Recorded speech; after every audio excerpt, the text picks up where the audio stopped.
Every year, we waste 1.3 billion tons of food, or 1/3 of everything we produce. Those numbers sound devastating for the world, but the world doesn't need to be fed more stats. It needs change, and real change starts with real knowledge. For the next 25 minutes, we won't be serving you one single story about food waste. No, it will be many. A sampler platter of 10 very different, very delicious chapters of varying sizes and subjects. These chapters will jump fearlessly from freezers and bycatch to bite-sized solutions and global challenges. In no particular order. Bon appétit.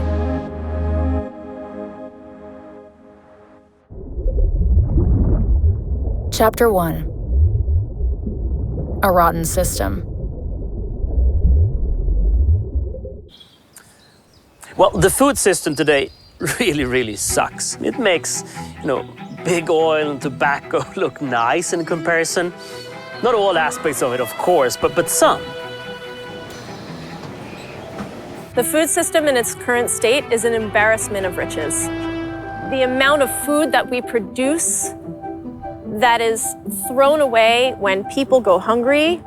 About 1/3 of the world is either under-nutrified or insecure about where their next meal is coming from, and 1/3 of the world is essentially over-nutrified and overfed.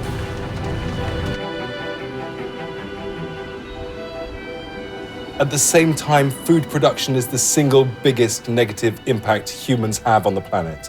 We're chopping down forests, it's the biggest source of greenhouse gases, and it's the major cause of the mass species extinction that we are in the middle of and eating our way through right now.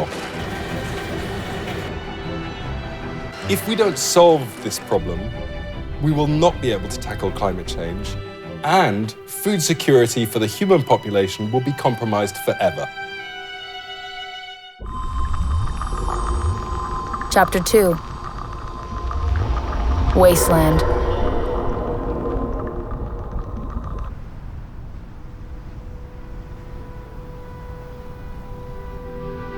Look at cities. Urbanization is the biggest megatrend that has ever hit the planet. In the 50s, 1/3 of the population lived in cities. In a couple of decades from now, 3/4 of the population on planet Earth will live in cities. And we build cities the way we did in Roman times. We stack stones on top of each other, and then we ship enormous amounts of food into the cities, and then we ship enormous amounts of waste out of the city. A majority of that waste is shipped straight into landfills. In the US alone, that's 2,000 active landfills, all of them releasing large amounts of methane gas, a glaring contributor to global climate change. And when our food waste mixes with other trash, it turns what could have been rich fertilizer into just plain old poison. All that seeping into the soil and water, seeping into the forests, seeping into nature. If you look at nature, you could say that, well, we don't pick all the berries and mushrooms in the forest. They don't go to waste. They're feeding microorganisms or small bugs, and everything goes into the circular economy again. But as soon as we started taking it out, bringing it into cities, not consuming it, putting it on landfills, the nutritional components that we haven't consumed doesn't go back into nature again. It just lies there, leaks. But those leaks can be stopped. Stopped at home, your home, before reaching any landfills. And those leaks can be turned into cycles: recycling, composting, creating community gardens, rooftop gardens, raising green roof materials, and urban farming. In fact, it can be an entire system. In my case, I actually have a couple of pigs at home. They eat everything. All the leftovers go to the pigs. And this was a kind of a normal practice on the farm back in the days. The pigs ate what was left, and then you ate the pigs. In my case, I won't eat the pigs because they're pets, but they're very good in terms of waste, because there is no waste left in my household once the pigs have had it.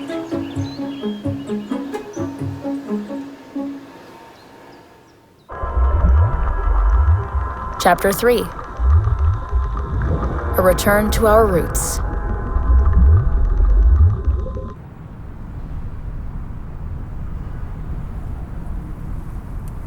This is the Brooklyn Grange Farm. It's a farm in Brooklyn, and it's on a roof.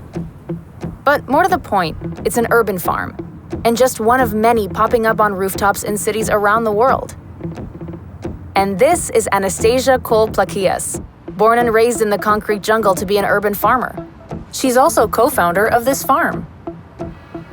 When I was growing up in New York City, I would leave my apartment in the morning, take my elevator downstairs, descend into the subway, go to my concrete block school, look at all these other concrete blocks. There was nothing about my daily life that suggested in any way that I was part of a larger global ecosystem. I could go down to the corner store and get 3 different firmnesses of tofu. There was never a question of plentitude. It was just there. This is the reality of anyone living in a huge city. You don't need to think about how your behavior impacts the rest of the world. Brooklyn Grange tends the world's largest urban farms across 2 rooftops in New York City. They raise 50,000 pounds of organic produce every year, while also dropping some serious knowledge about healthy living through events and educational programs. I brought you guys a beetle.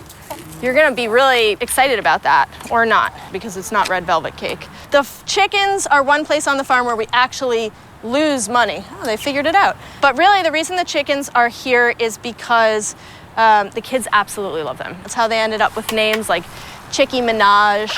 One of them is Justin Beaker. I think we've got a Bertie Sanders in there.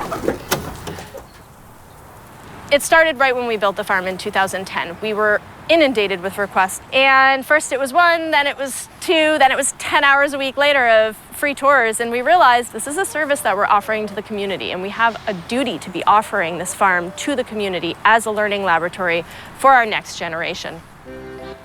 City Growers has since brought 35,000 kids to our farms. They have an after-school program where kids from the public school down the street come, and once they'd gone through the program, they reported that honeybees were no longer terrifying, earthworms were no longer disgusting, they were important species. But the most exciting for us was to hear from the parents as well that all of the kids were more excited to eat vegetables at home.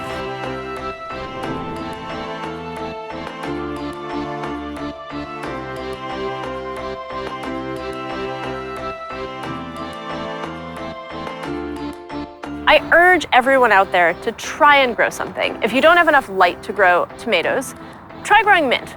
Can't kill it. It gets you thinking about the mint not just as this existential mint, but all the inputs that went into growing this product. I think that anyone who has put the labor of love into growing food will not waste it.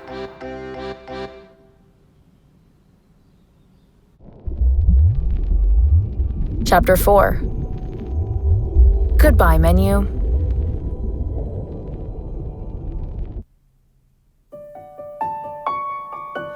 This is Blue Hill at Stone Barns in upstate New York, and this is Dan Barber. As a co-founder of this world-renowned, award-winning restaurant, he's been at the forefront of the farm-to-table food movement, promoting ecological and sustainable farm practices to reduce waste. And his driving philosophy produces deliciously progressive dishes, but a total lack of menus. Why? Well, part of the reason I don't have a menu is that to be truly responsive to a landscape, to an environment, to a specific place and a time of year, and be responsive to the conditions, the weather conditions of the day, it necessitates that we think about a menu that is incredibly diverse. And so, for example, today, just now, we had 2 whole lamb carcasses walk in the kitchen. Well, of those lamb carcasses, there's 16 lamb chops on each lamb, so there are 32 lamb chops. What if I put lamb chops on the menu? Well, that would sell out in an hour. So tonight, some tables are going to get lamb chops, but some tables are going to get lamb shank. And other tables, more adventurous tables, are going to get lamb tongue. And some tables will get braised lamb belly tomorrow because we're going to put the braise on tonight. So that's a way of dividing the animal that we call nose to tail of eating. When we give less choice and we put the onus on the chef to take choice away from the diner, and we dictate the menu based on what we feel is perfect for the moment and perfect for the environment of the table, we end up getting very little resistance. It's interesting. I too am pretty cynical about human behavior and gluttony, and I came all the way here to Blue Hill. I waited 2 months. I want lamb chops. I'm paying this amount of money. I want lamb chops. But actually, much more are people who come here and want a unique experience, a unique food experience.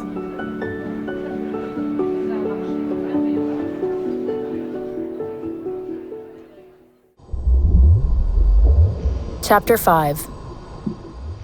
Fed from your freezer.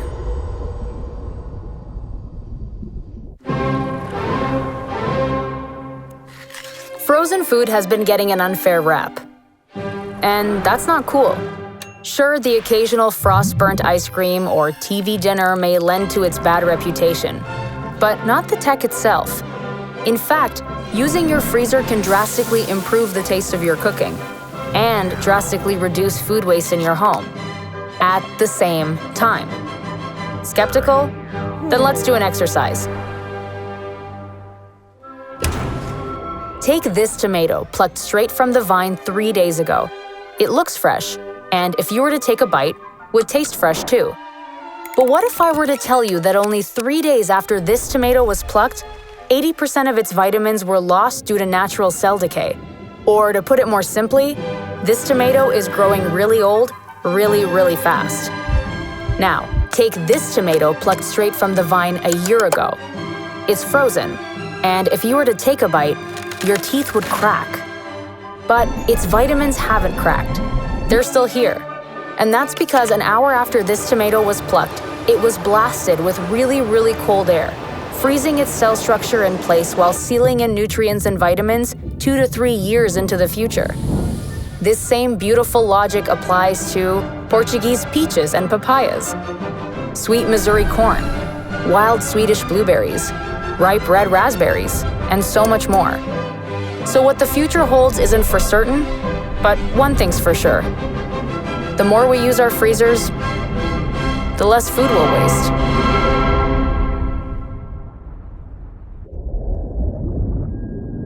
Chapter 6.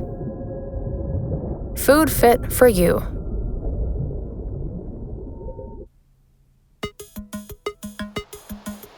Eating is a very personal thing. We're not all made the same. Different portions for different people. So when it comes to personalized eating, which I'm very fond of this. We're moving from a situation where everyone should eat, fixed-sized portions to individual portions. That means we're going to waste less. Say, for instance, 3D printers of food. They will be as commonplace in the kitchen, 20 years from now as a microwave oven, probably.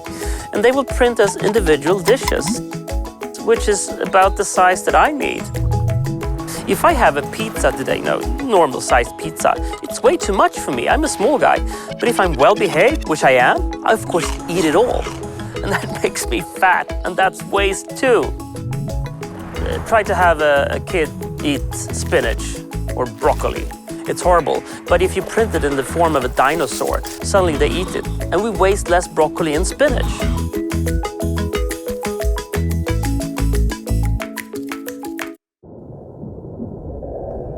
Chapter 7. Bycatch.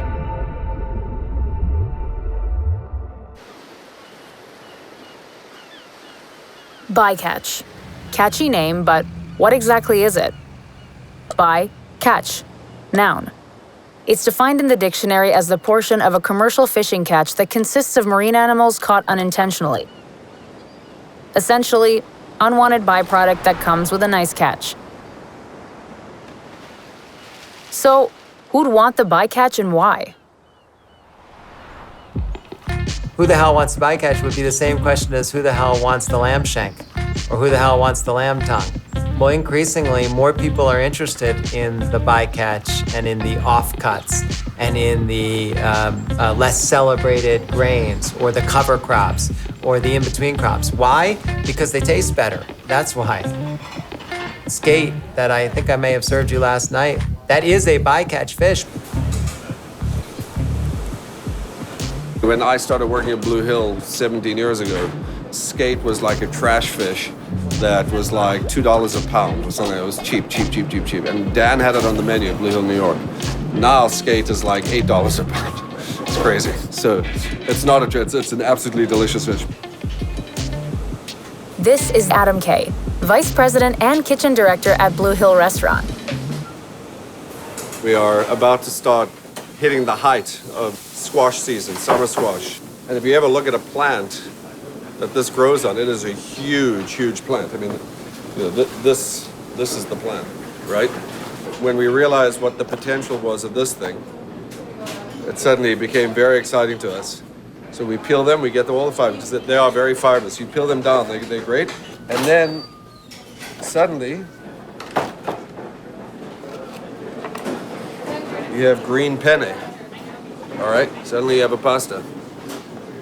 That could be served with a bolognese. That could be served with everything else you would serve a penne with. And when chefs like Adam serve dishes that use every part of the catch, we see more possibilities. Possibilities to turn the pulp from your morning juice into an evening entree of veggie burgers. Possibilities to turn throwaway crops into iconic Asian dishes. Possibilities to turn waste into improved tastes. So there's an exciting possibility there for nutrition and flavor, but there's also a really exciting economic value to the farmer because you are saying to him or her, we value the entirety of the field, the entirety of the production, and we are going to take it upon ourselves as cooks, as craftsmen, to figure out how to make this delicious, and we're going to pay you for it.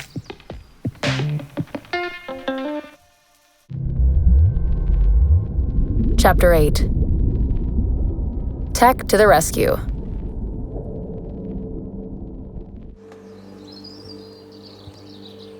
Well, I'm the tech guy. I tend to believe in technology as a positive change force for humanity and for the planet. I know it's pretty fun in the food system because it's, to a great extent, a belief system. People believe in soil or organic or whatever have you. But I have a need to know. Take a look at the tomato, for instance. I need to know how many liters of water went into this tomato, how many liters of diesel went into the transportation of this tomato. I want to know the true nutritional components in this tomato. I want to know how many of the siblings of this tomato was wasted en route from the production facility to my plate. I need to know. Data will tell me. This data, or in a broader sense, tech, isn't some sci-fi fantasy or far-off future. In fact, it's already here. Now we're seeing startups converting food waste into carbon-neutral energy. Hydroponics kits enabling everyone to grow greens in their homes. Smart food labels changing color to remind people about expiration dates. And drones detecting potato blight before any crops go to waste. And let's not forget about the apps. Apps that offer unwanted food at flash sale discounts, monitor school food needs, donate leftovers from Indian weddings, check food use-by dates, and even recipe apps for making dishes with the food left in your fridge. So with all these apps, with all this tech, the question remains, will we let it go to waste? Technology is a tool. Technology can be used to destroy the planet. Technology is predominantly being used to destroy the planet. But for sure, technology with the right cultural underpinning can be used to implement the very ideals that we're talking about. What underlies that is what really we have to start with, that cultural shift, the change in attitudes, the reconnection to nature, the values that will connect us to our food, to the wilderness, and to the planet that we live on.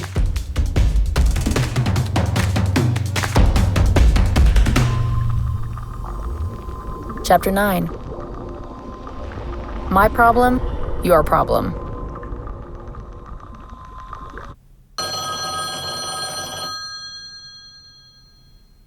The Swedish National Food Administration conducted a phone survey in 2013.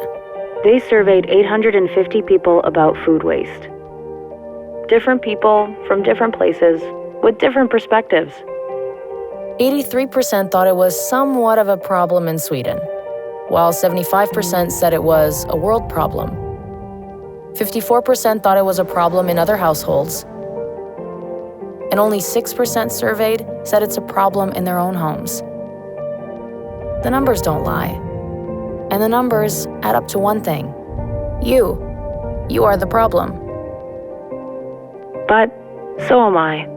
We're all the problem. And that means all of us need to be part of the solution, now more than ever.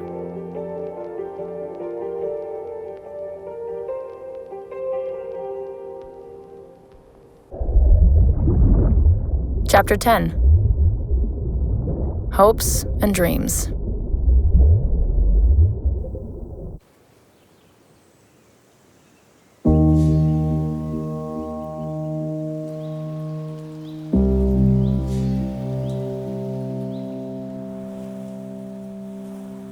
Get enough people around an idea, and it becomes something else. It becomes something bigger than everyone involved. It becomes a movement. And it's happening right now, all around. People caring about food and where it comes from.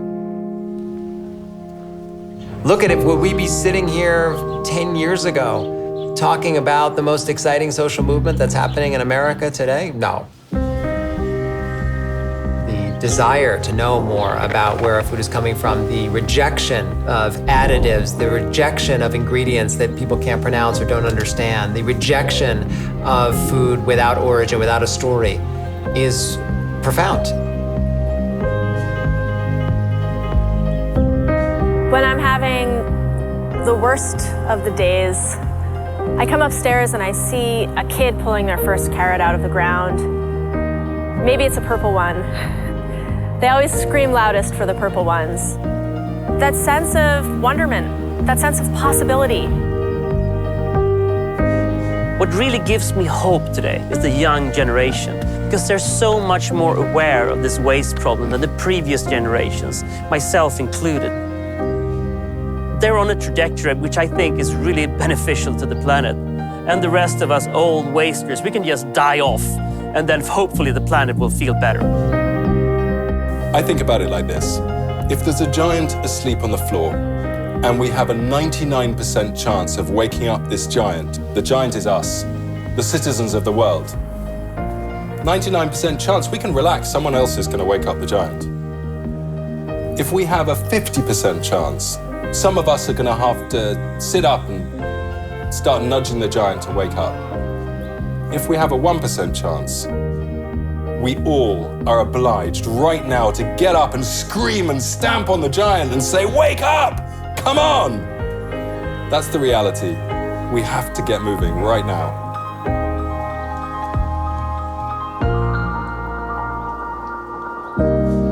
That's it. 10 chapters about food waste.